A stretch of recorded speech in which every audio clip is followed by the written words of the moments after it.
راځئ اقصا وپېژنو.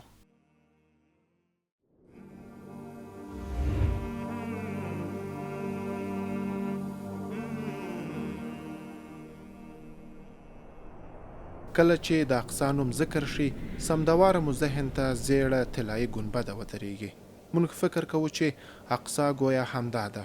دا طلایي ګنبده قبة الصخره بلل کیږي. دا د اقصا د حرم یوه برخه ده.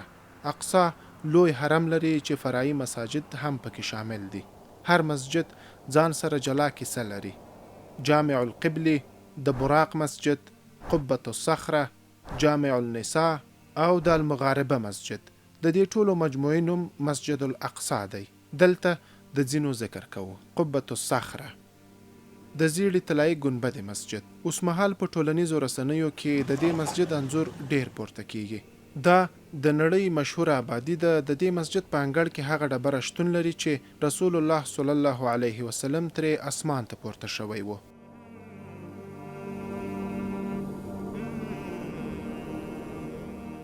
قبة الصخره مسجد عبدالملک بن مروان جوړ کړی و او د دې په آبادۍ کې د ستر محدث رجاء ابن حیوه رحمه الله لاس هم و.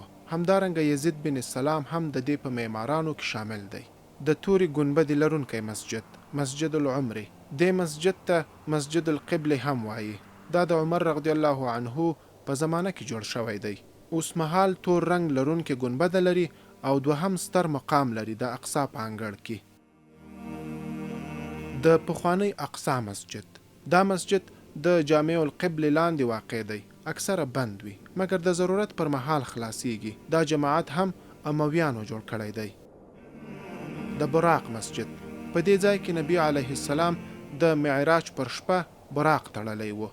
دې ته دوهم مسجد النبوي هم وایي، ځکه په یو روایت کې دی چې جبرائیل نبی علیه السلام ته وویل ډیر ژر به دلته یو مسجد جوړ شي.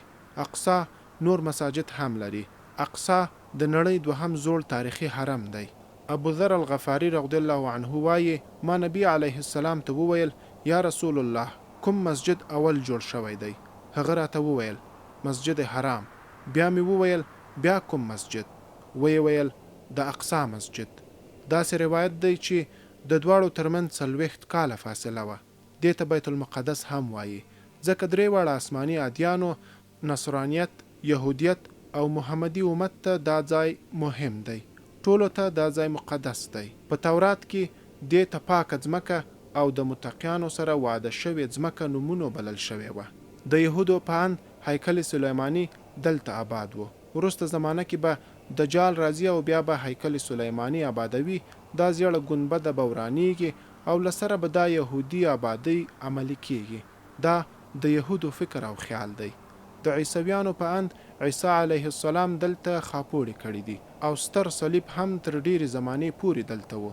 دلته کنیسة القیامه په نوم د دوی ستره کلیسا هم آباده وه. مونږ وایو چې اقصا زموږ اوله قبله ده. د معراج سفر له دې ځایه پیل شو. نبی علیه السلام دلته امام العظم وټاکل شو. دا ځمکه به الله جل جلاله اهل الحق ته ورکوي او له دې دفاع د امت شریکه قضیه ده.